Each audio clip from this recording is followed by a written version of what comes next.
Assalamu alaikum туғандар. Бүгін 30 ноябрь. Ауа райы +5, +2. Түні саат 2, түні -2 болған. Кече видео тартканга мүмкүнчүлүк болбоду. Убакыт жетишпейди, себеп мен башка иштер менен ошол барып районго барып документ иштери менен жүргөдүм. Документ жасап убакыт болгон жок. Үй тартканга буюрса ушул апта албетте үйлөр чыгат.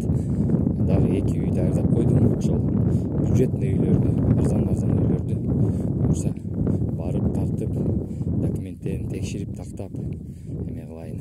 Анан аябай мен бир нерсеге таң калып атам.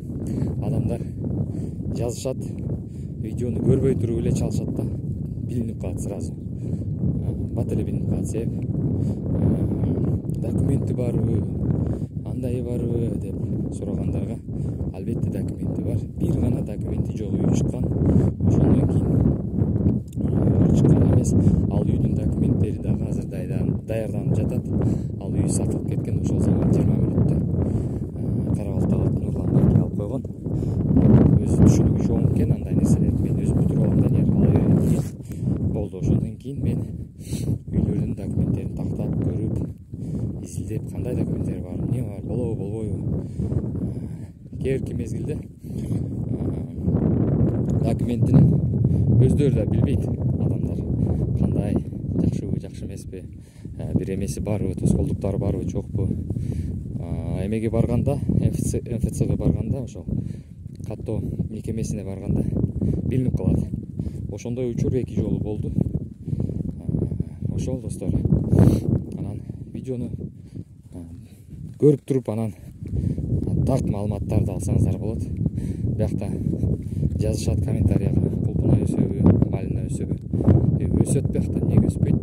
Бар жок өсөт биякта, колун тушат го биякта. Абрикос пишабыт бар, абрикостор толтура бар. Дагы эмне? Ошол достор эми. Мен азыр мал кайтарып келдим. Кече үй тартканга убакыт тартыш болуп, малды алып чыгыш керек болчу. Мен ошол малды алып чыгып, айдап барып келдим. Ошого жетиштим, бирок ошол достор, дагы көрүшкүнчө саламатта болуңуздар, көрүп туруңуздар, жаңы видеолор чыгат, үйлөрдү тартып чыгарам буюрса иншаллах.